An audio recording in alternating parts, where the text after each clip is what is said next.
Well, that's how I thought we could start. It was a quick round of introductions as to who we all are, and you probably all know each other. So, primarily for my benefit, a little bit of who you are and where you're from, really. And if any, it might be a benefit to me to get a sense of why you've joined this conversation. What given everything that's going on and the crisis that's happening, like why actually have you given up an hour and a half of your day really to participate with us? That would be great to hear. So in order around, I've got like a few. So if I take it around, so Mike can see Paul, and then I'm assuming we'll skip Jess. Or Jess, you can share you can as well. Still say hi. And then we'll say to Tom, Amy, Ed, Bonnie, and back to Bethan. So we'll start with Paul. Over to you. Hey, hi everyone. So I'm Paul. I'm in Nunsort Bradley Park area of Grimsby, and we have 2 part-time community organisers, and we've been working with Nick and a few other people from Community Organisers Limited around trying to work out the way in which we get more people involved locally and transfer more power to people, but also how we use those connections to generate ideas into real community businesses. So one of the reasons for being part of this is because Nick was asking, well, originally at the learning camp, both Nikki and Tanya were going to chip in with a little bit about what it's meant for us in terms of community organising and what's sort of happened through that. So I'm here to kind of do that, but also it's always good to hear about other people's experiences of what they've done around community organising. So that's me.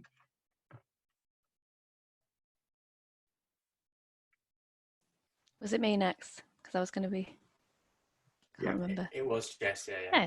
Hello, I'm Jess, and I work at Co-ops UK.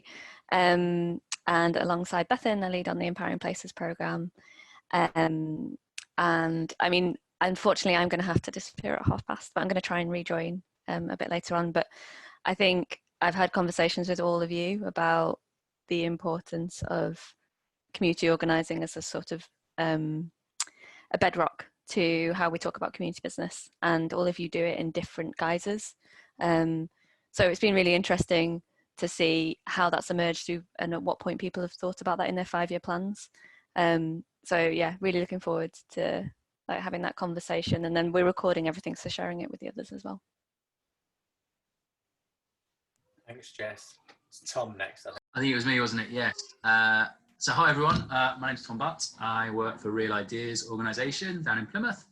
I couldn't make it onto the learning camp, even though this is an extension of, because my partner was having a baby. So nice to meet you all, to join in these conversations.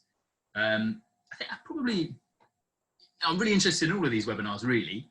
Even though I couldn't manage to get onto the last one, but this one in particular, I suppose, because, you know, so we speak to a lot of social entrepreneurs, speak to a lot of people which have a lot of community benefit and have got a kind of community business. And then we also speak to a lot of communities, and there's kind of bridging the gap and sort of understanding how community ideas and energy can be converted into businesses, and then also the other way around, I guess, you know, is kind of a problem I come across quite a lot, really. And it'd be good to, talk about it more, I suppose. Thanks, Tom. That's great. I'm just making notes as we go through, so I've got a sense of Hello, my name's Amy, and I work with Tom and Ed at Real Ideas Organisation in Plymouth. So very much sort of the same sort of thought pattern as Tom in terms of why I'm interested in this workshop. I'm very new to this kind of, to the power to change, empowering places, community business kind of area of work. So for me, it's very much for my own learning and development, as well as obviously what we can do with other community businesses and community organisations in terms of mobilising and creating new wonderful things that will benefit the areas that they live in. And I guess in terms of my own sort of little ventures that I'm thinking about and developing as well.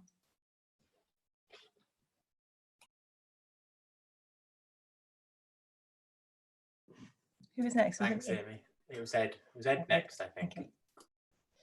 Hi, I'm Ed. I think I know most of you. I think I've had a bit of a circular relationship with community organising, because I might have this wrong, but I think a lot of it sort of came out of a company, Regenerate, sort of 15 years ago, sort of plus, and who I used to work for with in a different life. And I've sort of come back round into it now, because I'm increasingly interested in what the work in Plymouth is increasingly focused around the role that sort of community business and sort of positive enterprises have in sort of democracy, how they give people power, and creating new ways and different ways of thinking about the deliberative democracy, I suppose. So that's kind of something that's going on in a sort of wider context in Plymouth. So I'm interested, I've sort of come back round to it through that. So yeah, I'm really interested in what that could mean.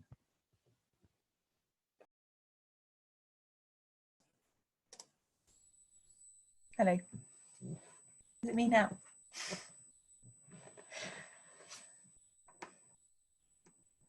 I can hear you. Yeah. So similar to Ed, really, I think community organising is this really fascinating way of creating connection and power in communities. And from what I've seen, like I know Power to Change is all about community business as the mechanism that we support, but what we're really trying to do is put power back into communities and support them to fulfil their own needs. And it seems like you won't get community business unless you have like strong connections to communication and an ability to be accountable, and all of those things just seem so pinned to having that close interplay between what people want and what they get. So yeah, I've seen it work really well. I don't think it works the same way in all places, but sometimes it seems to be a way of building a foundation upon which other things can grow. So I'm really interested in it as part of what we're learning through this program and what we might recommend as being good tools for others to use. I won't be able to stay for the whole call. And where are you from, buddy? Oh, where am I from? What's your name and where are you from? I'm from Bonnie's Loft Room in Bristol. I'm from Power to Change. I'm the program manager for Empowering Places on behalf of Power to Change. And I think the only person I haven't met is Tom. So hi, Tom. Nice to meet you. And then it was up to Bethan. Hello. So yeah, I think I've met everyone apart from Tom. So I'm Bethan. I work at Co-operatives UK based in Manchester, and I lead on Empowering Places with Jess.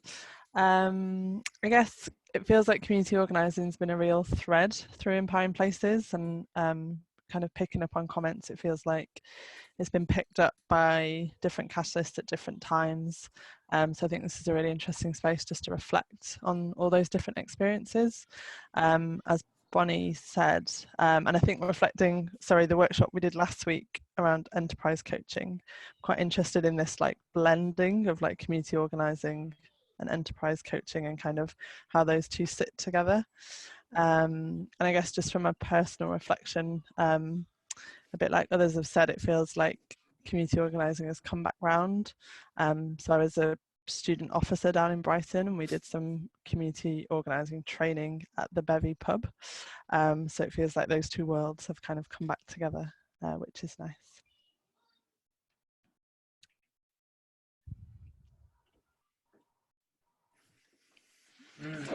Thank you everyone. Wow, what a diverse group, and really interesting. I think actually that whole notion of it coming back around and that whole concept of linking into enterprise, I'll share a little bit about that, and I'll talk a little bit about my experience and how that ties over. And Ed, our paths never crossed, but I too was working with Regenerate. So many years ago, sadly no longer exist.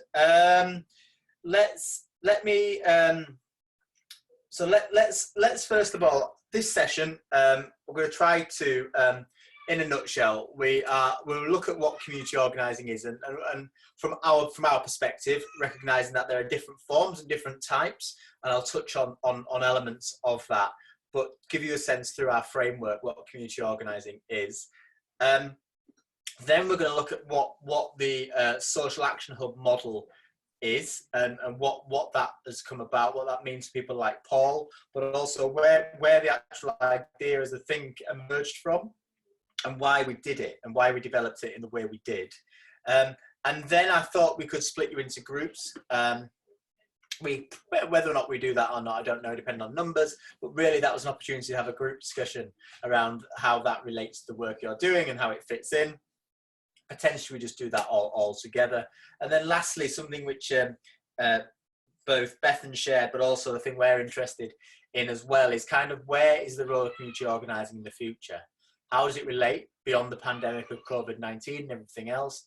And where does it fit in communities? You know, we've seen an awful amount of self-organisation at a local level, and from what we're hearing from our networks and people we're working with, organising has really strengthened that value to that self-organisation at a local level, potentially bringing some degree of coordination. But one of the conversations I'm also a part of with a European-wide network of organisers is, where does community organising fit alongside the aid agenda? Because that's the thing that they're grappling with, is recognising that actually this self-help and this community aid issue doesn't always necessarily fit with all models of organising. Going back to that point I said at the beginning around there's different approaches and different styles and different methodologies. So let me tell you a little bit about my interest in this particular agenda and where it came from. So I'll tell you a little bit about myself. So I was very fortunately a secondary school teacher for 2 years up in Manchester, 2006 to 2008. I taught for 2 years in a secondary school, and it was a tough 2 years. I taught in Moss Side in Manchester, so for those that are based in Manchester may know it and may know it well. And sadly, I lost one of my young children my first week of teaching. One of my young kids was shot dead, and I spent 2 years in that situation, really grappling with how do you as a responder institution to the demands of community, when actually you've got an agenda, you've got things to do, you've got to get on and do that, you know, you've got to kind of deliver. And that was a real challenge. You know, you had this emergent kind of issues in communities where people were really trying to bring their issues to the fore, but actually you was also the school trying to deliver a curriculum and get these kids grades, and actually where does it fit? And I thought it was really it was a challenge. But what happened was in my that interim summer holiday period between in 2007, I actually decided that I'd do some volunteer work, and I volunteered for an organisation that was working in Wigan, just up the road from Manchester, and I was and that organisation was called what's it called? Third Sector. Oh, what are they called? Third.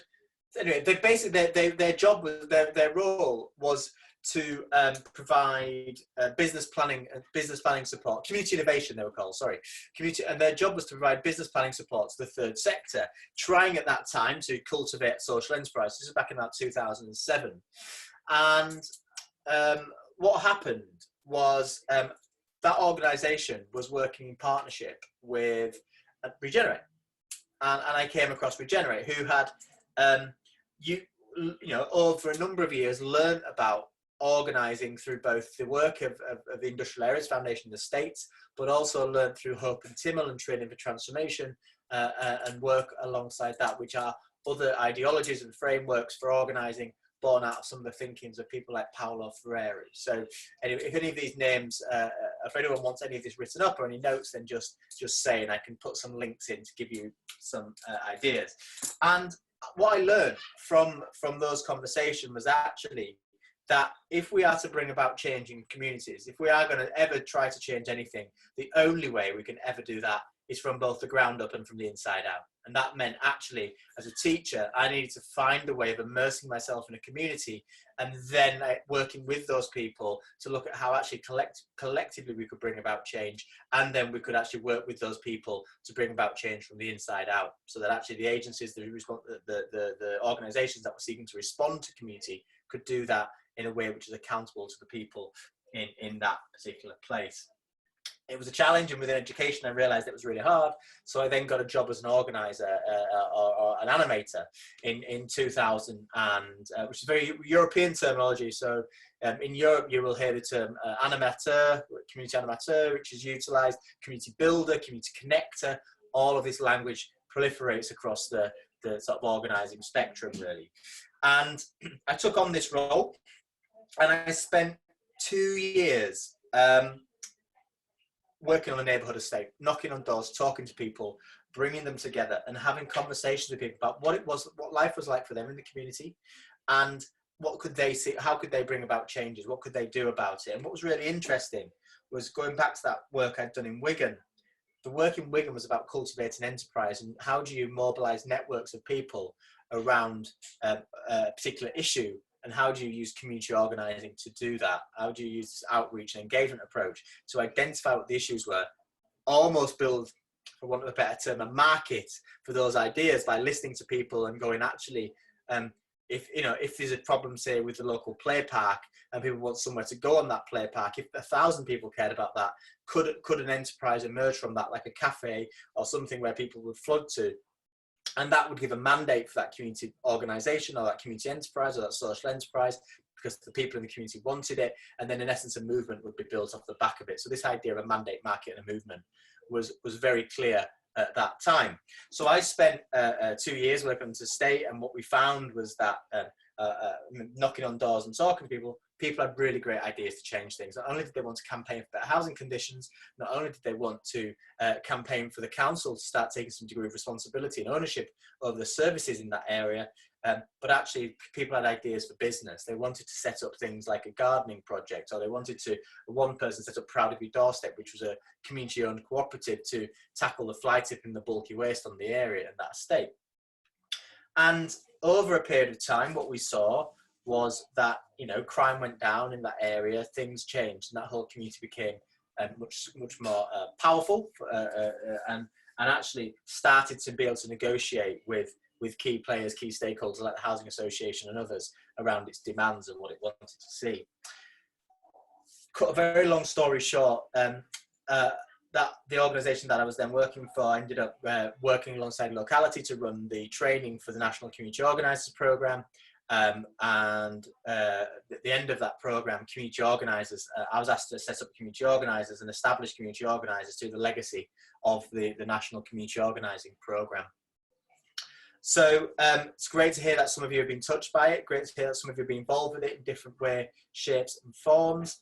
But actually, it would be really helpful now, and I've talked for about 5 to 10 minutes, it'd be really helpful to know from your experiences, what do you think community organising is? And then we've also just seen David just joined us. So David, do you want to say hello? He said on the chat there that he's sat at the table, sharing the table with his wife, who's on a call as well. So he's very much here, but he's on the chat. If you can work out how to send us a selfie, Sorry, Dave, please do. It'd be nice to see your face. So yeah, so based on what I've shared, I mean, what do you understand of community organising then? Thanks, Dave. That was worth it. Do you want to just say hi, or is it too noisy in the background? Okay, that's what we're getting from him. Carry on, Nick. Yeah, I think. Yeah, brilliant. So yeah, so just checking in with people, just really to get a sense of understanding of what do they understand as community organising from their perspective. So one of the things I recall was about listening, and very much listening exercises. You talked about the door knocking, and then starting to sort of see similarities, and where you see similarities connecting people, and sort of don't know what the right word is, but sort of encouraging and supporting them to start, okay, well, do you want to organise something? It's sort of that sort of process as some of the bits I recall. Very good, yeah. Anything else from Tom or from Amy or David? Yeah, David could type in the chat box. Yeah, sort of, I guess, like as I said before, working in communities or working with social enterprises, where do those ideas come from? And a lot of the time it's collective ideas and energy, I guess. And I think that's probably why I'm really interested in this, is that quite often things just happen and there's an energy within a community and the ideas kind of comes out of that, and there's people with capacity and time and the right expertise to kind of make it happen. It's kind of when that doesn't happen, how do you make things happen more easily within a community through a kind of theory and kind of system of working, I guess, and sort of like Ed was saying, like seeing ideas and connecting those up and things like that. So kind of interesting to, if it doesn't just happen, then what are the other drivers for it to kind of happen, I suppose. Makes sense. I can talk a little bit about, sorry, I was just going to say to Tom very quickly, I can talk a little bit about that, and I'll remember that because I can talk about the emergence of a group in Plymouth, actually, which we're working with at the minute in Barton. Over to you, Amy. Sorry, I just wanted to just... I was just going to say that very often sort of things happen to communities, and I think it's about communities making stuff happen that's like really beneficial for them and for their specific area, because every community is very different and has very different issues to address. And I think about community organising, it's about, like, say, listening, finding the similarities and actually making something that's really specific for that community that's really going to directly benefit them.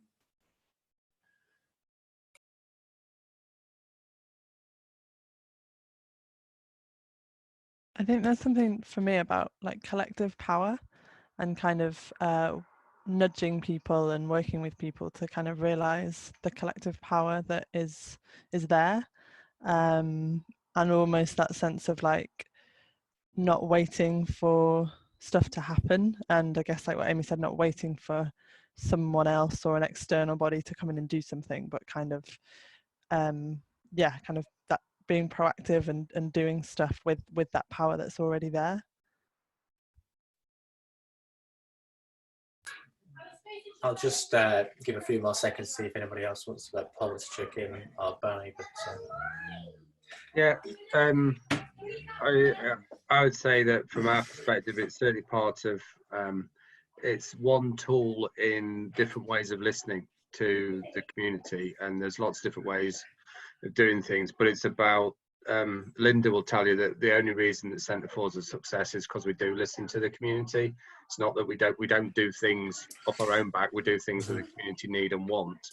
But what the big challenge has been is about, and I often talk about this big map that we've got with post-its all over it with loads of ideas, is we live in an area that has a quite a long history of and culture of an expectancy that the state in some way, shape or form will do things for the community.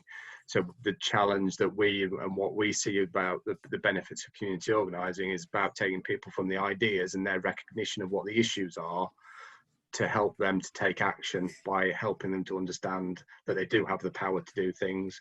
We will help them, we'll support them, we'll do different things, but actually ultimately, you know, it's about people doing things for themselves.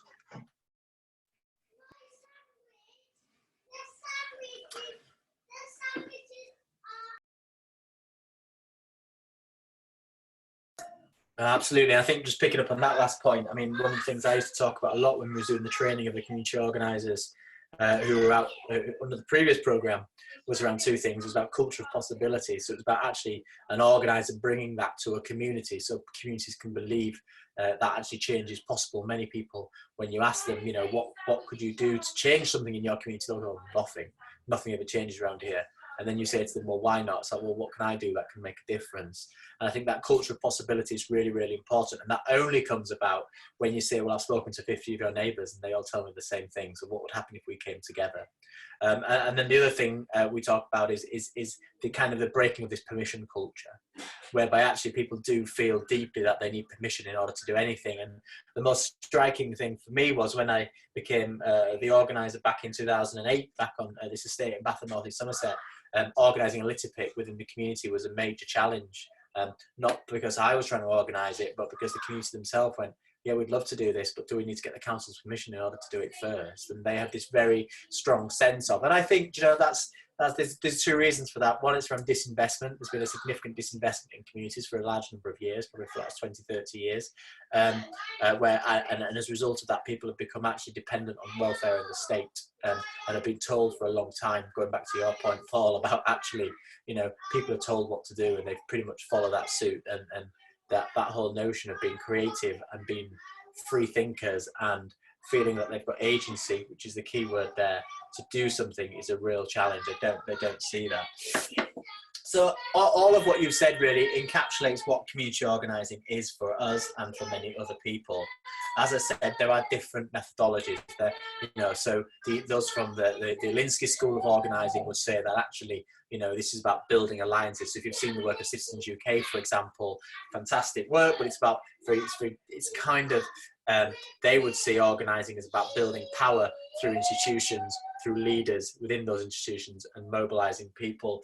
And then if you take the work of perhaps, let's take on the opposite end of the spectrum, maybe some Ferrerian thinking around, or maybe asset-based community development thinking around working with neighbours, and neighbours coming together and having conversations, and neighbours starting to look at what they can do to tackle the issues at a very local level of mobilising their primary assets, the things that they have within themselves. Yeah, that kind of very different, big campaigny type stuff, and that citizens do. But all of it fits within this spectrum of what we call and what we see as community organising.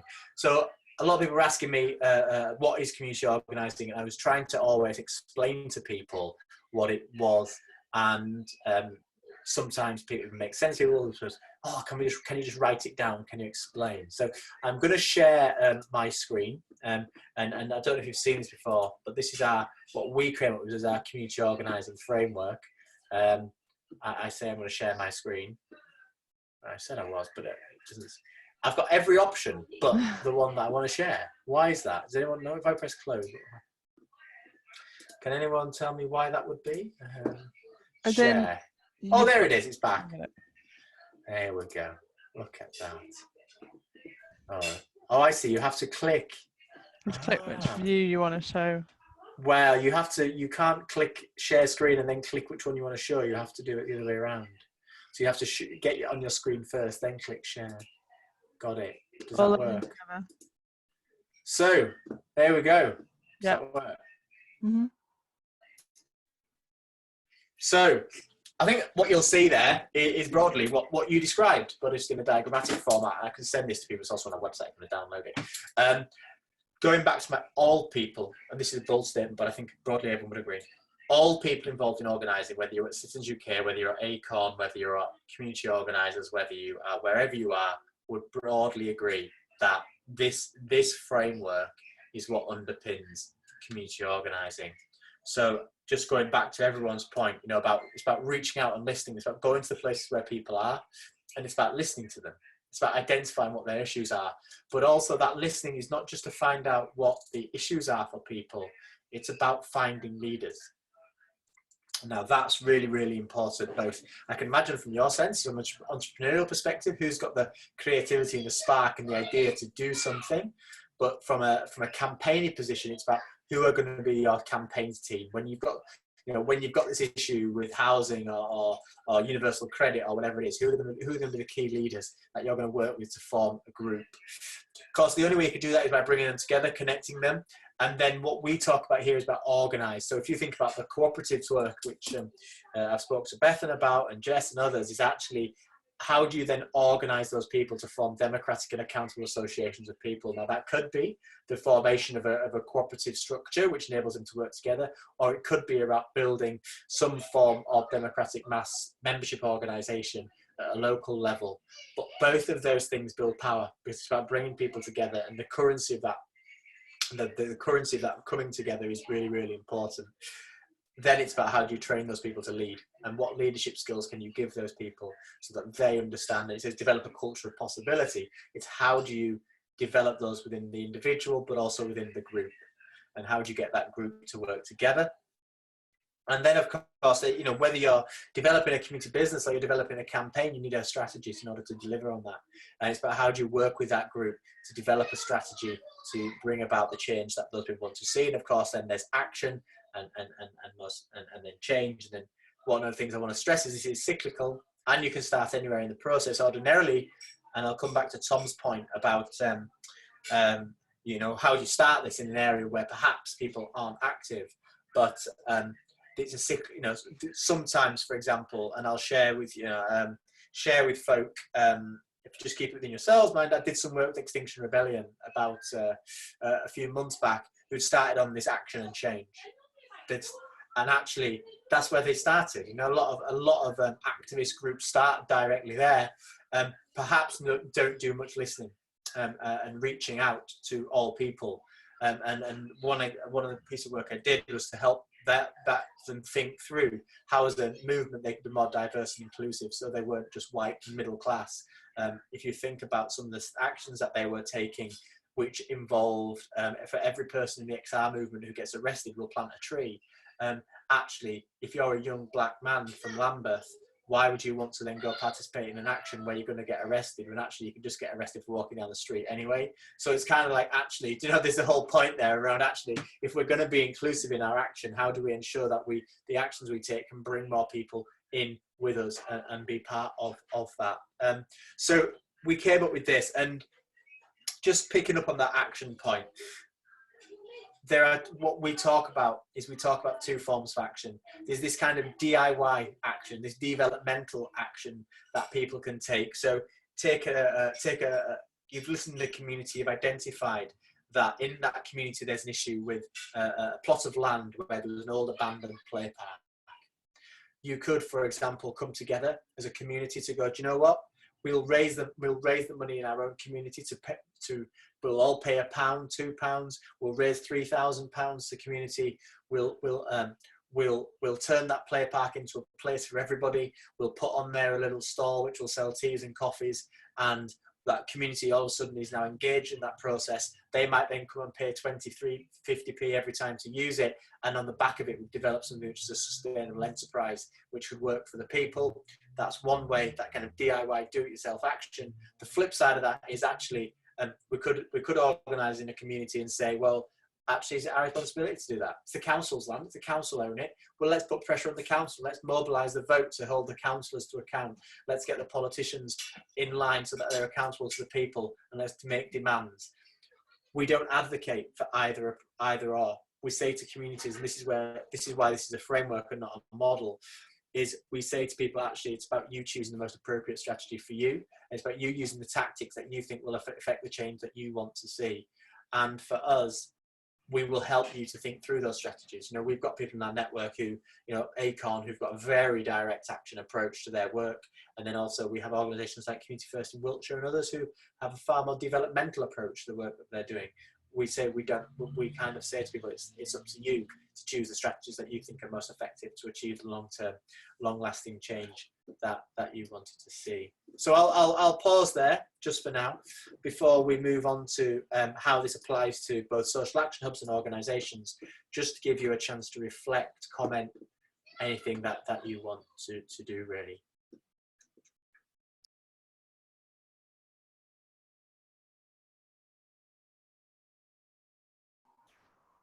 I guess it would be interesting, and I don't know if this is preempting what's coming up, but just a bit more information about those first few steps. So say like,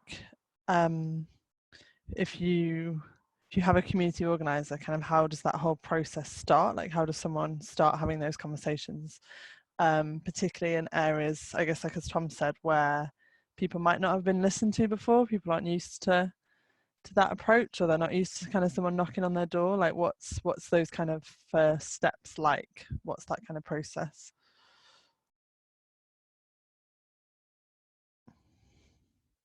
Any more reflections, and I'll take a couple or two or three at once, if that's.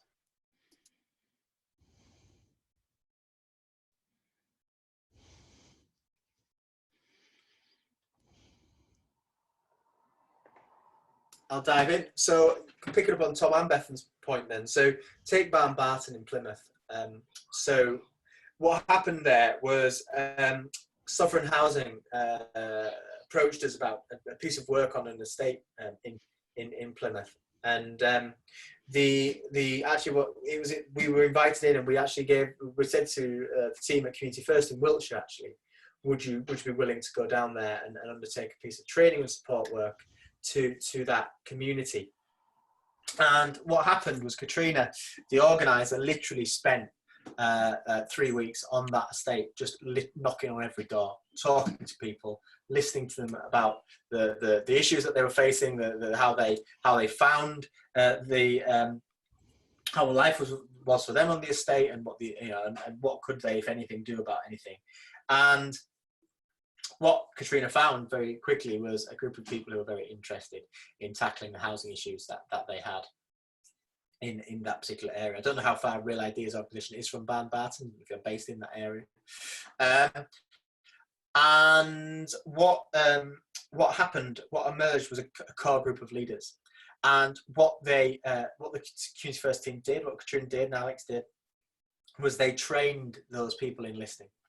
So said, actually, we need to, if you're going to bring about some change, you need to find a way of bringing the whole community with you. That team of people went out listening to other people on that estate and in that area, and they further identified that other issues involved, housing, but lack of play facilities, lack of opportunities for children and such like. And over a period of time, so this is about over a period of 3 or 4 months, that group has now started to form. And form an organising group. So we've supported that group with a small amount of money, £5,000, to form Community Organisers Barton. They're developing their structure, they're developing their capacity and their leadership skills to be able to take action in that community. And one of the things that I found out only about a week ago was that group is actually starting to respond to this COVID pandemic, and they've started actually to organise around Easter. So they've managed, on a very simplistic level, they've managed to go and they've managed to secure 60 Easter eggs from the local supermarket, and they're going to find a way of distributing those Easter eggs within that community. Now, some in the organising world would go, well, one, that's not organising, and two, it's what? That's not an issue. Like, that's just not an organising issue. That's just not what you would do.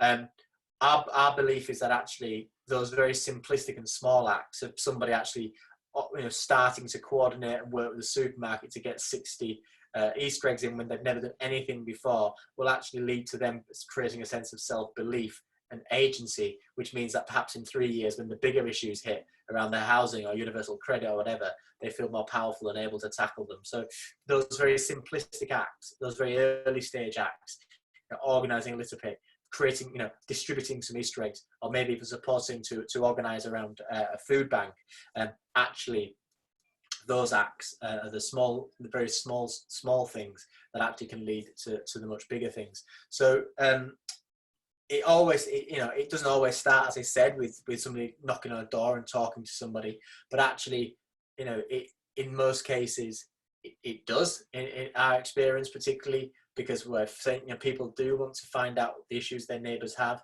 And you know what? If it's a neighbour to neighbour talking to each other, actually, people are very responsive.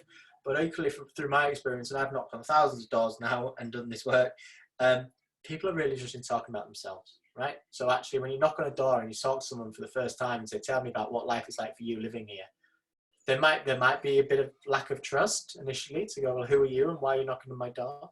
But once I think you've cut through that and you say you're not from a council or you're not from a statutory agency or a housing association or whatever, people actually open up and start talking about themselves. And part of our listening training that we do is around actually helping people to have these relational conversations and one-to-ones. So that how can they actually have a deeper conversation with an individual, which starts to uncover some of the issues that people are facing in the community, but also it says they're very clear to challenge people. These conversations are designed to be challenging. It's about challenging someone to take responsibility in a community for the issues that they're facing.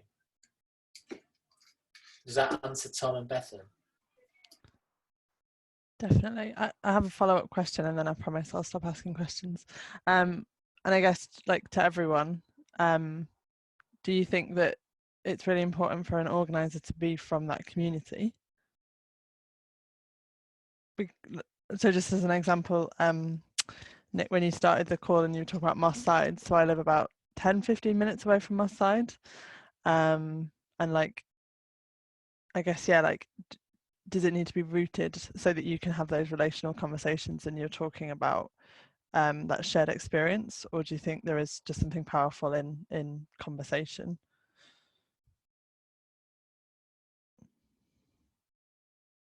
Before I answer that, it'd be good to get someone else's view before I get their view on it, because there is a model answer which some organisers would give, and then there is a nuanced answer. So Maybe useful for me to chip in, because whilst both our community organisers live on the estate, one has lived there for a long time and one for not such a long time at all. So Nikki is like, you know, she moved there because her mum took over the tenancy of the pub on the estate, and then her mum moved on, but Nikki stayed. And Nikki has been a hairdresser, she's worked in a bookies, she's been a dinner lady. She knows, you know, she can't walk 2 steps down the street without somebody saying hello to her. So she is very, very deeply rooted, and actually one of the reasons why we ended up with the branded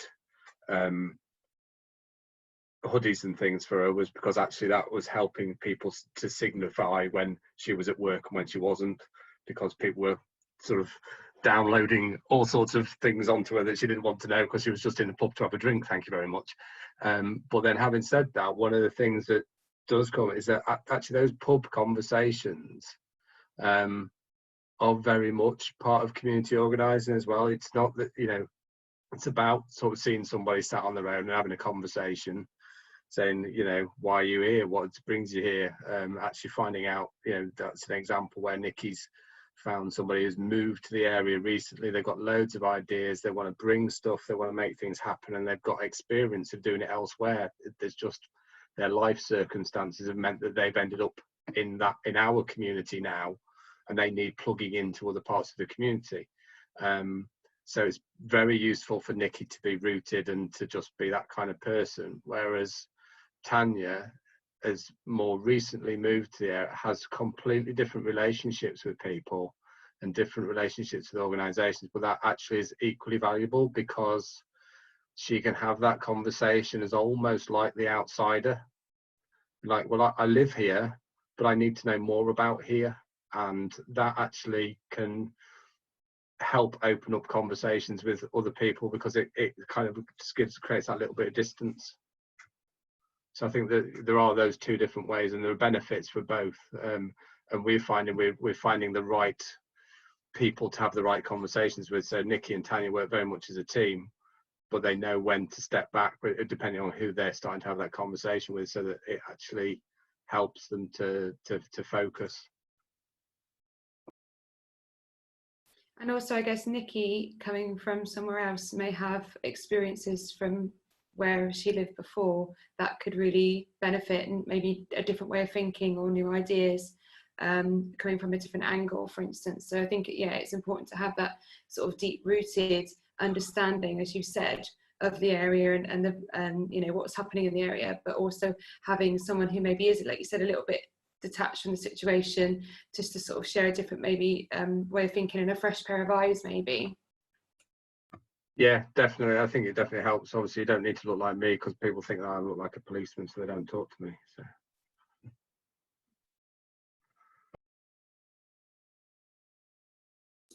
all of that is absolutely valid. And I mean, I couldn't have said it better myself, Paul. I think it is, you know, it's who's having those conversations. It brings out different things. But the key bit is about relationality. If that's a word, I don't know if it is, but it can be for the purpose of this conversation. It's about being relational with people, isn't it? It's about actually, you know, if it's about showing a genuine interest and a curiosity in someone's life and allowing that to flow 2 ways, but about also sharing with that person a little bit of who you are, with, you know, being reasonable and fair. You know, don't want to divulge everything that's personal about yourself to someone who you've never met before. But, you know, being able to have that, say, you know, I'm new to this area and I'm working here. I don't know much about it. Tell me everything you know. And you know, you can say, oh, do you know what's really interesting? Because I've heard other people say that as well. and you know, but also saying, actually, you know where I'm from? Actually, things are very similar, and people get a real solidarity from that as well. And but I think it's, you know, I've seen all sorts of people. You know, there was 500 people trained in the last program. We just trained 3,500 people. Like, all sorts of people have come into this, and actually it really varies, and it's just about that ability to be relational. That's the most important thing. Going back to my point, Alinsky would say that actually, you know, an organizer comes from outside of an estate and he's parachuted in, and actually a good outside organizer can do some good disorganizing as well as organizing. And effective organizing can only happen if you disorganize first. So actually that outside of you allows you to do the good disorganizing work, because you don't hold those relationships and you can break down some of that. Whereas actually also from the flip side of it, you know, if you sort of take the asset-based thinking, neighbor to neighbor, locally rooted, local, you know, this is about local people taking local ownership of their issues. So I think there's pros and cons in both, but actually the pros and cons aren't about the effectiveness of the methodology, it's about the impact on the individual. So going back to your case, Paul, you know, being from within the estate, sitting in a pub and talking to someone and going, hang on, am I at work, am I not at work, where am I? I think that's the biggest impact for consideration, rather than actually, you know, methodologically whether or not it's the right or wrong thing to have somebody from within the estate or not. It's more about the very nature of that very individual, who is gonna have all sorts of blurred boundaries potentially when they're going out shopping, and it find you know, and people start approaching them. My colleague Dave works on Portland, lived on Portland, knew everybody on Portland, and he just felt like he was never not at work. But at the same time, it was his life, and that's how he worked. So it throws up an interesting set of dilemmas and predicaments. So are we all right to move on? So okay, brilliant. So I've just, as I said, we trained 500 people under the previous program, and community organising was set up. Community organisers was set up and established as an organisation. People asking what community organising was in the last few years, we developed this in response to that. But also going back to that previous program, there was host organisations, so organisations like your own that were asked to host a community organiser, and that community organiser didn't work for your organisation, but they worked alongside your organisation in the community and were accountable primarily to the people in that community and not the local organisation. When that person's funding finished, because it was a 1-year funded program, that person was, they took often, not my words, but the words of the organisation we were working with, that funding ended, the skills, the relationships and the people left with the funding and the organiser, and the organisation, the host organisation, wasn't necessarily left with anything. And it was a big frustration. If we had Sasha here from Wharton Trust, he would echo that. He would say that actually, you know, that was the biggest issue with the previous program. There was nothing there about building capacity within an organisation. It was all about this organiser who worked in the community, and when their funding finished, they left. So I worked with a group of organisations that were previous hosts and said, what would a good community organising model, framework, call it whatever you will, what would good community organising look like for you at a local level, and what would it mean for organisations? And what they said was, well, actually, do you know what? We are part of a local infrastructure. We're not the enemy. We're not the council. How maybe perhaps some had been treated before. You know, actually, we're an organisation made up of local people, working with local people, and actually, we want, you know, we feel ourselves as part of the community fabric just as much as that individual who lives in that house over there. So we want to be part of the organising process. We also want the skills of organising built within our organisation, because we think that some of our people in our organisation could be good organisers, and we'd like to build the skills and the capacity of our organisation to do that. And thirdly, we want it to just be embedded within our own organisation. We want to utilise this approach and to be able to train other people in community organising, because, you know, when that organiser's gone, we want to have enough skills and capacity in our own organisation to train other people. So we created this concept of a social action hub, and when government said we want to train 3,500 people in organising, we said, well, one of the ways we'll do that is we'll build a network of social action hubs. So we'll build a network of 22 organisations who we can work with, who can train and support local people in community organising. And what we did about a year ago now is, as that changed, as that screen changed to a social action hub framework for you, we using the very, all looks very similar, using the very same framework, we created what we call the social action hub framework. And it was about how does an organisation apply community organising in its context. So how does an organisation reach out to people, and how can it demonstrate that? So if you'll see there little squares next to each of the words there, not the bullet points like the previous one.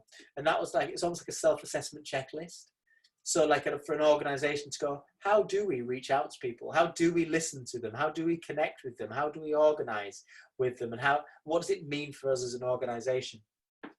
As I say, we've got 22 organisations at the minute that are formally social action hubs, and we're working with Paul to look at how Centre 4 could become a social action hub, and how we can build the capacity of that organisation to be able to do that, working with Nikki and Nikki, and Nikki over in Hartlepool as well.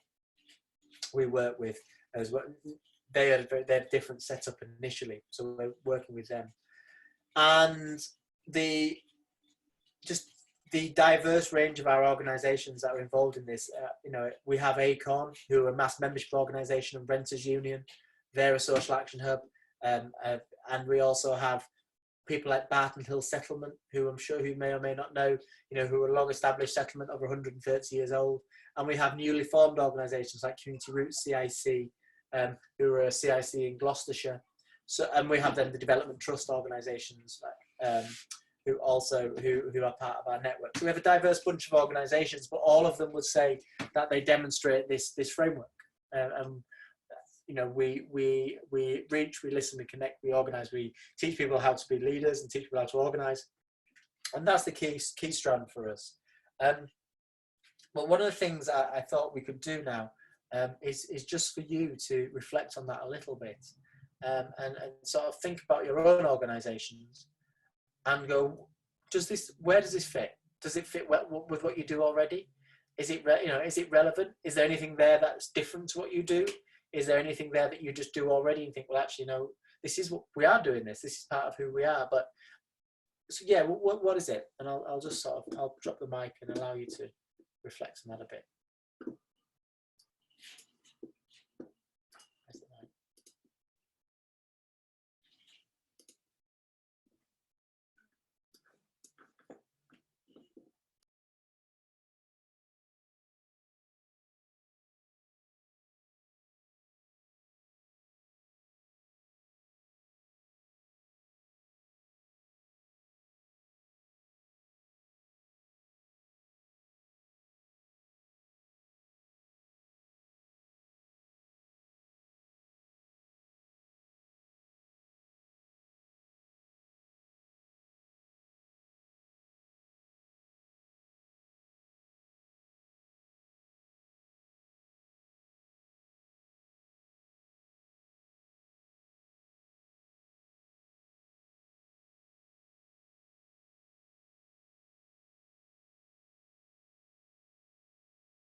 So now you've had a chance to, if you can't see that, I could email you, or you can go on our website and you can get it off the resources bit if you want to zoom in a bit more, because I don't know how big it is for your screens. Where does it fit with what you're doing already, if at all, or what's different?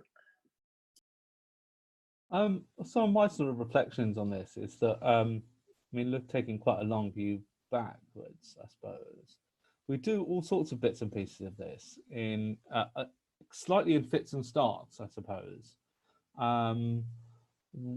with various programs and at various times, and with emphasis on slightly different bits, and also we play a slightly infrastructural role where we're often supporting other organisations to play more of it, to play partially or more of a frontline role.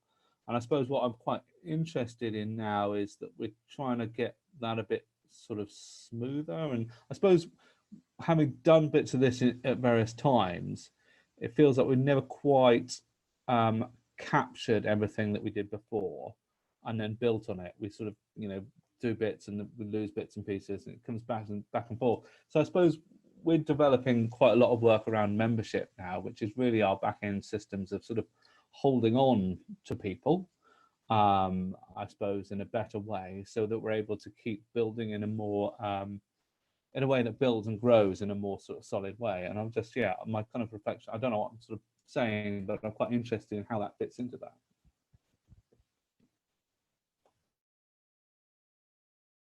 Yeah, I think I get. I think we've started looking at it in the same way, Ed, really, in that, you know, there's lots of things that Centre4 have done in the past that fit lots of these different bits, and it's not wholly piecemeal, but it's not necessarily consistent. And one of the things we've started to look at around the Social Action Hub framework is whether we can use it as a means to kind of say, well, actually, if this is something that we're going to look to develop as a service, or if this is a core activity, what parts of this framework does it help us achieve? And if it doesn't help us achieve any of these bits of the framework, then should we really be doing it?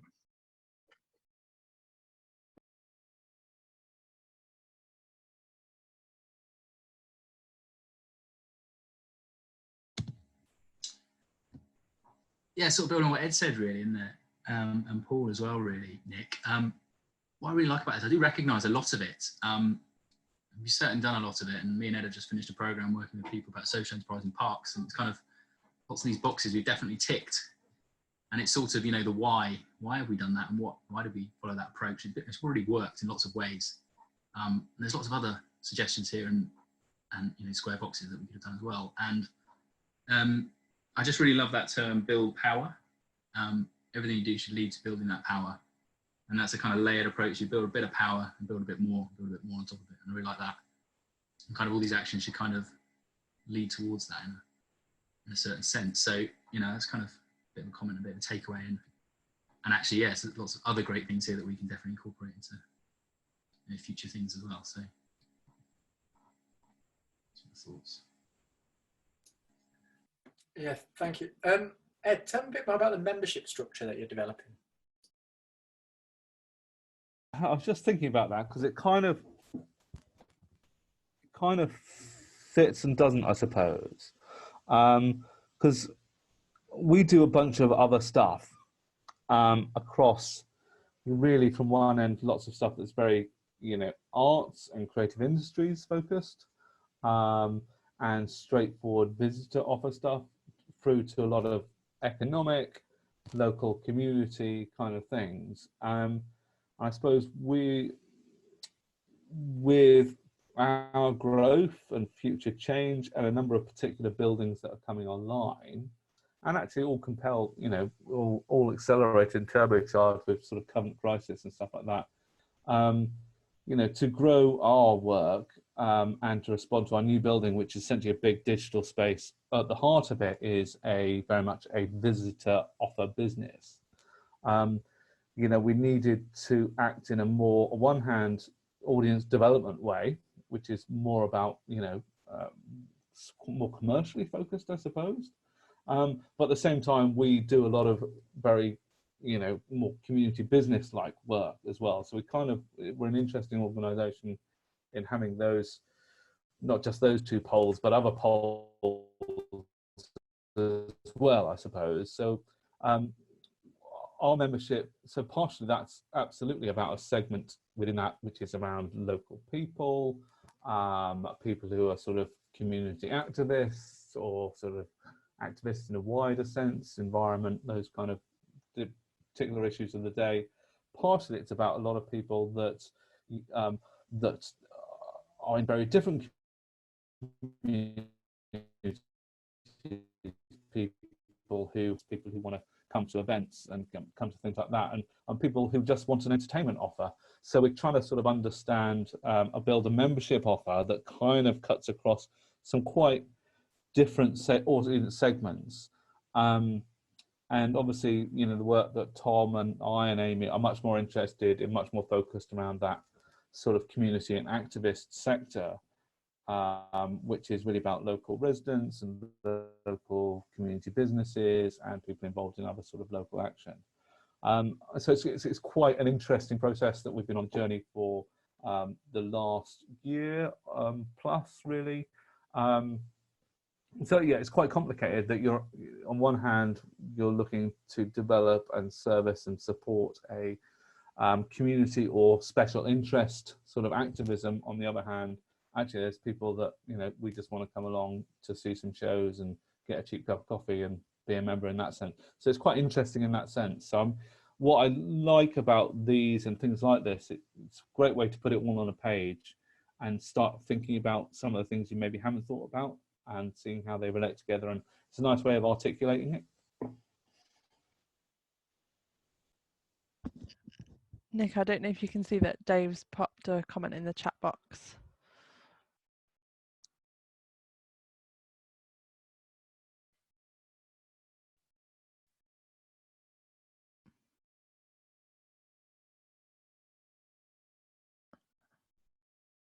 I don't know if Dave, you're able to speak yet, if you want to kind of add to that. So just to respond to Ed's point, it's interesting that when I see organisations develop memberships, some do it just purely as a way of generating income. So it's like, let's build a membership, so we know we'll provide services to those people, and they pay us for those services. And actually, I think in an organising framework, actually, or in an organising context, membership's built around democracy and accountability.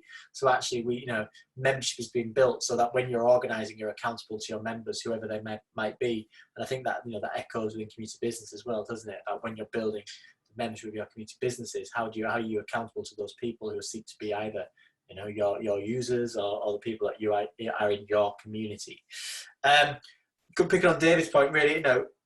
We ran a program linking community organising and community rights, and we've only just managed to put together a training program for community organising and planning. So the idea is that actually we now have a specific training program which we've run with some of the rural community councils around what happens to your neighbourhood plan, kind of like where does community organising fit into neighbourhood planning, and we have that developed, and that's our new training offer, and it's designed specifically around community organising and neighbourhood planning forums, recognise that actually there is a natural fit between the coming together of that forum, if it's not a parish council area, and also a community organising process, even where it is a parish council area.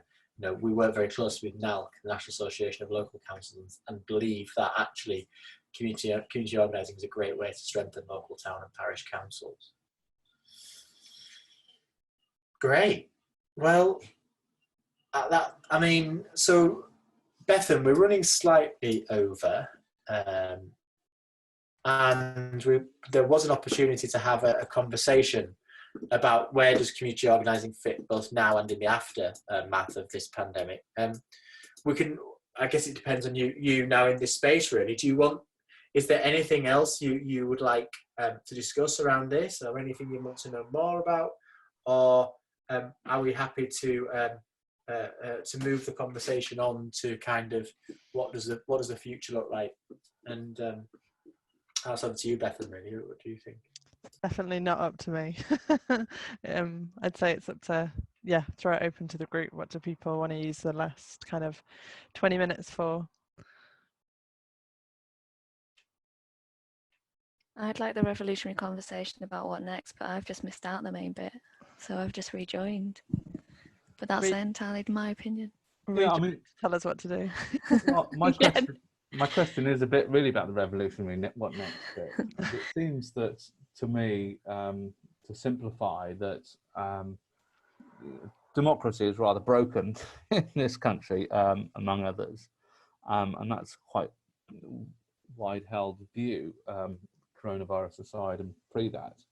At the same time, it seems that sort of community business, social enterprise, cooperatives, these growing movements of positive enterprise, increasingly powerful and have something I don't know, qualitative to offer what is the system which is very, very clunky and quantitative. You know, it's about a vote, and then you go away, and that's democracy, and then politicians do stuff to you.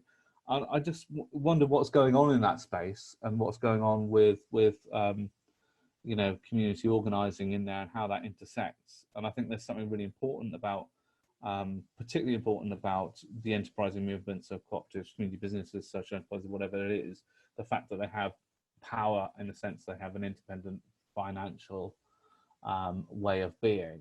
And I just, yeah, what's going on there? You know, I'm kind of interested in other people's experiences and that conversation.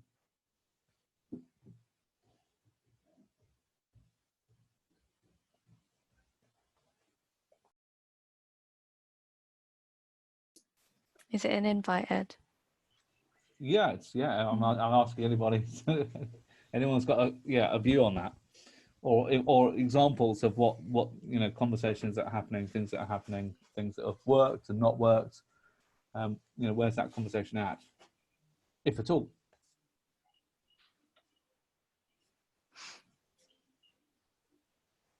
I mean, I'm happy to briefly talk about what's going on at Co-ops UK at the moment, but it doesn't directly link into, I suppose, this kind of next step thing that we're talking about is like, where's the convergence between, I'm sorry, I've missed all of your conversation, so I can't just jump in. I have an idea. But the convergence between this kind of what we're talking about with community organising and the principles and that, you know, the way that they're fundamentally supporting people to gain power, alongside supporting the cooperative economy. But I know that at Co-ops UK, there's a start to that conversation about linking up, and I don't want to say capitalizing on or taking the opportunity, but acknowledging the importance of the way that cooperatives and other, what did you just say, Ed? I really liked it, positive enterprise, is at the core of the mutual aid support response. And that's not an accident. And I think there probably is a gap within the mainstream co-op movement between like linking up between the community response and the enterprise element of it.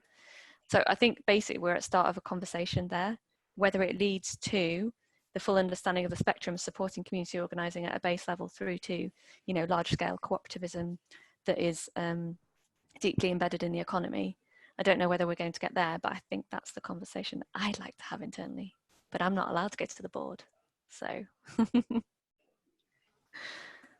Yeah, it's certainly the conversation that we're having, and lots of people are having and have had for some time pre this crisis, which has kind of obviously thrown all sorts of things up in the air, and where they'll all land, I don't know. But you know, more of a growing sense of unease. You know, in sort of democracy is very, it's a numbers game. You know, you get well, we used to get three types of votes, we get 2 now. So how, I don't know, I'm just interested in the wider conversation about how you create power and how you give people power. And our observation is that these enterprising movements, be they socially or democratically or whatever, accountable, in federation can become quite powerful, and increasingly talking about how they organize themselves. And I'm just interested. I suppose my question is, it feels that community organising is an important part of that, but that's such a vast ocean of stuff, and it's where to sort of cut into it and take some action that actually creates something more. It's a bit like what you're saying, Jess, that, you know, yeah, we want to start having this conversation, but it's huge. It's a vast ocean of stuff. It feels like we've jumped into and swum around in bits and pieces of it, but it's so much more to explore. I mean, I want to ask Nick whether, you know, as Company of Community Organisers, whether you've been approached or whether there's a sort of change in tack in terms of, right, well, you know, there's a moment, how do we link up with positive enterprise? I know that's a conversation we've had before anyway, but whether something's changed in this period. So one of the things that is really interesting is this growing amount of self-organisation at a local level and these kind of mutual aid networks. So I think that is really interesting. And the way first of all we've been approached is a number of those mutual aid groups have come to us going, can you provide us an infrastructure? And I think in the early stages of the formation of those mutual aid groups, that actually there was very little leadership in it was locally led. It grew up very fast and out of nowhere. And and if you think about actually the framework, they started at the mobilising and the action, and they didn't do much organising. And all of a sudden, as a result of that, they had all this activity going on everywhere else. And it was like, how do we, some of those groups started to look for a home, and they started to approach us. Interestingly, in our network as well, in areas of low income, I don't know how, but mutual aid wasn't taking place, for example, in Birkenhead or in Hartlepool or in I forgot is Grimsby. Grimsby. I don't know if there's a mutual aid group in Grimsby or working on your estate. What we found there was the organisations, those locally trusted organisations, those social action hubs, mobilise their people and their connections and their relationships to work together to provide that response. We are now looking at how our network of organising groups and our framework for community organising can work alongside mutual aid groups where there's an invitation to do so. But one of the things I'm very interested in hosting is a conversation with a wide range of people around where does organising fit beyond this. So this is, having this conversation here is a really interesting start point for that. But actually, for me, it's not for institutions like even community organisers from some central position to have that conversation about where organising necessarily can work with and alongside communities without having those communities part of that conversation, and it has to be invited from them. So I'm being asked by our members, like, where does community organising fit beyond this? What's the role of community organising? Where should community organising be? And I think therefore it's rightful that we have that conversation. But I think what we'll see as well is a lot of organisations scrambling around after this, trying to maximise their value and their worth by trying to piggyback on the back of the self-organisation of local communities. And I think that's what we need to be really careful and mindful of, is how do we avoid the aggrandisement of large organisations trying to claim the successes of very local communities who have done a sterling job actually in organising themselves at a local level. So the conversation that I say that I'm being asked and I would like to have is, where does this organising framework fit in amongst self-organised communities, but also where does community organising fit in the context of aid? As I said right at the beginning, there are different models of organising. The asset-based community development way of thinking, that neighbour to neighbour, the stuff that I've been having conversations with people in Portugal and Netherlands and others who are as part of a convened grouping of people, and they talk about singing from the balconies and playing bingo. That's definitely, is that organising, or is organising purely the sense of building power and around holding to account?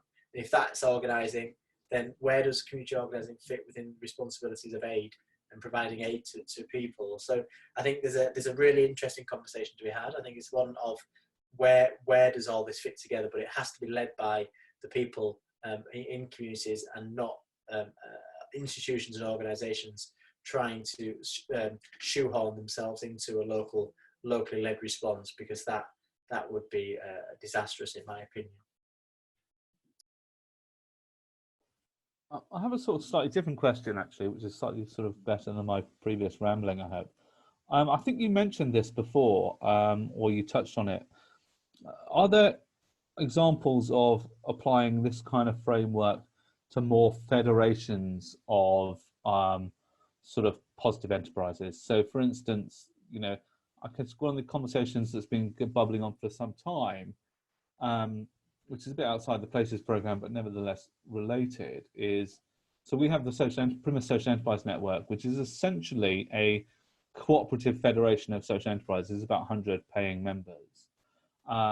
And we're quite interested in what does that second tier of power look like. Essentially, you're bringing together quite a bunch of diverse organisations that are all essentially cooperatives, community businesses, social enterprises. Many of them are both, and that's been really successful and sustained. And the question is, what next to that? And I'm just interested in understanding how you could apply that to a bunch of organisations, say 100 organisations in a locality, who, you know, are locally rooted in their geographical or sort of social sort of communities of interest, and they're all locked in and regulated in those right ways. They're all essentially cooperatives or community business social enterprises working together to exert greater sort of power and influence on behalf of their movement.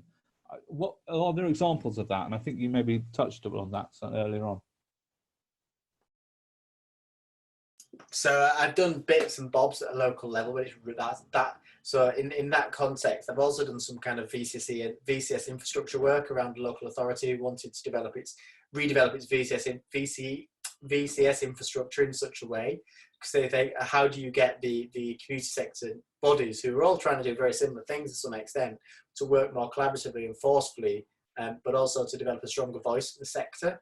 The challenge you have, of course, is that sits in a network of procurement and commissioning, where it actually, you know, puts people against each other rather than seeks to get them to collaborate and work cooperatively. So even though you have a most well-meaning network of organisations and most well-meaning group of folk who are interested in collaborating and cooperating, when the procurement cycle kicks in, all of a sudden they're all set against each other. So there are some real inherent challenges with that, and I think actually part of it is part of the conversations around organisations ceding power, and actually recognising that they've got power, and that actually, in order for them to collaborate effectively, they may need to give some up. And that's really tough territory. I've been trying to, over the last year, facilitate a national alliance of organising, and brought together organising networks from across the country. And we started out with 28 organisations or organising networks involved in that. We're now down to about 7.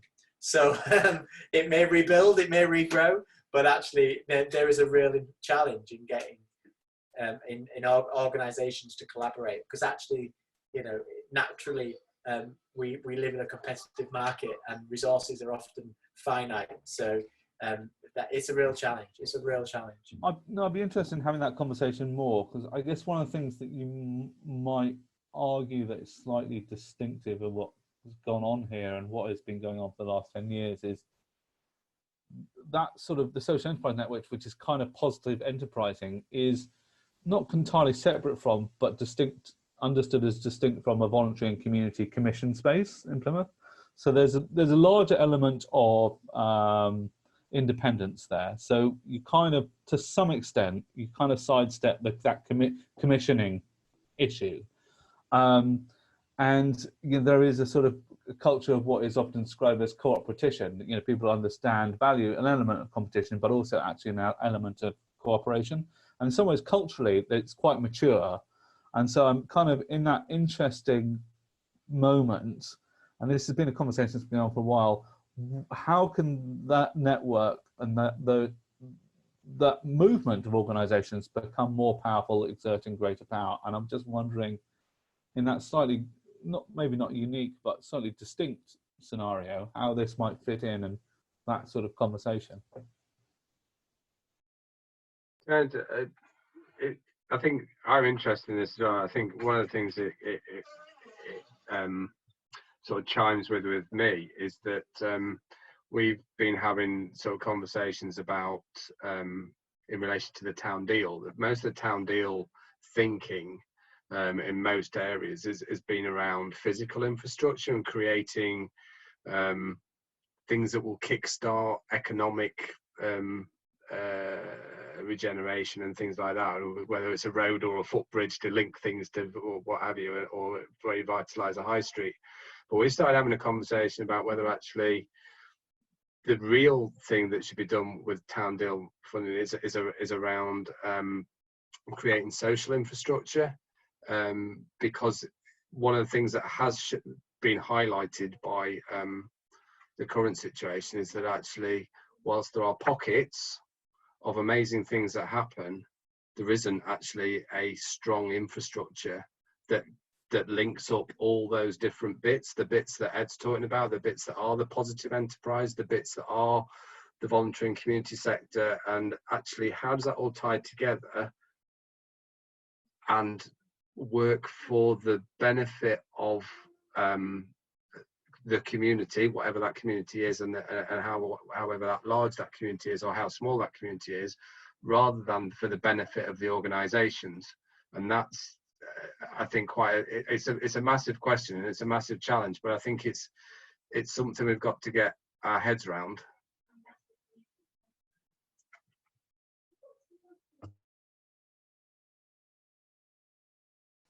I'm nodding vigorously, Paul. I don't have anything else to add, but I am nodding vigorously. Yeah, likewise. The very nodding. Yeah, how do we do all this? I think that social infrastructure thing is something that is coming up in a lot of conversations. That it's not just about the new thing, it's about actually embedding the things that already exist so they're functional alongside each other. It's a really interesting point. Yeah, I suppose for me, there's lots of, and we always want more, and there's always enough, and it always needs to be strong, but lots of really great, community businesses or cooperatives or social enterprises particularly doing stuff within, their either geographical or social community interest, and they are good, they are strong, they're together, they're having real impact. I suppose but individually, they're not particularly powerful. But when you bring them together in a collective voice, their ability to affect and influence power at a higher level, dual power, retained power, influencing, council, government, public procurement, that sort of organising at that secondary level is quite an interesting question. And it feels, and I think other people would agree, there's the basis and a sort of a real 15-year history exists in Plymouth, and it's kind of like, okay, how do you move that on a bit more? And what does that look like? And what are the mechanisms? And it's interesting looking at those diagrams of, do these things come together? And it's a sort of question I don't have an answer to, but it's a question that a lot of people are asking, and flows around a lot of the stuff that's going on in the city. Yeah, it's interesting. I mean, I suppose where the social infrastructure stuff has come from a little bit has been the work that we've been doing with New Economics Foundation around an alternative vision. So the local authority was doing a refresh of their economic strategy. So we tried to pull together as many organisations as we could, like ourselves, and including social enterprises and voluntary and community organisations. So look, actually, this economic strategy is written from a very traditional perspective. How can we change that, and how can we make this, do we have to write it as a separate community focused or positive enterprise focused economic strategy, or can we actually influence the mainstream strategy and have them write it in such a way that incorporates properly our views? And so there's an element of organising there. It's a bit, it's I don't know where it is. Part of it is about, I suppose it's the campaigning side of organising as opposed to the do something different, because we started off with the idea that, yeah, we're going to write an alternative economic strategy, and then thought, no, actually we're better off influencing the mainstream one, so it just sits there as a core thing and is actually the business as usual of the local authority. It's all, as everything is at the minute, on sort of hold, but that's where this kind of thinking sort of came from for us. It all seems like really important questions, because you keep, people are like, how do we create a community business movement? And unless you're able to organise on that level, with social enterprises and co-ops and other people in that space, then actually we're not a movement, we're not all that powerful. We're just lots of disparate organisations, all of which are great and doing brilliant things in their particular place. But in terms of, absolutely, like you say, Paul, when it comes to influencing regional economic policies and how governments behave, and we've had this similar sort of it's quite good success of influencing the city policy, but when it comes to the LEP, it's a bit hot and cold, and they'll go off and write a policy, and you go, hang on, where's community business, social enterprise, and all those the 9,000 people that work in this thing just in Plymouth talked about in here. And it still feels like sometimes it works, sometimes it doesn't, sometimes it's off and on and off and on, and it feels like, how do you organize that community at that level, and what's the role of community organizing? These ideas that have come from organizing in physical communities on the ground, how does that apply here? And I suppose that's an interesting, I suppose, just to end on that, that's very much, we're running this sort of new municipalist Beyond 2020 conference, obviously, which is funded through the programme, again with Neff and Francis and people like that, which is really about these conversations. And hopefully we're going to have, obviously that's all suspended now until the world is slightly normal again. But we're looking to get some stuff up, a web page and a community going around this conversation. So actually, when that event actually happens, we're starting to have some of these conversations, and I think this feels like part of it. But I'm trying to how to bite into this giant cake of stuff and not bite off too much, and it makes sense. I don't know, how do we just move it on a bit?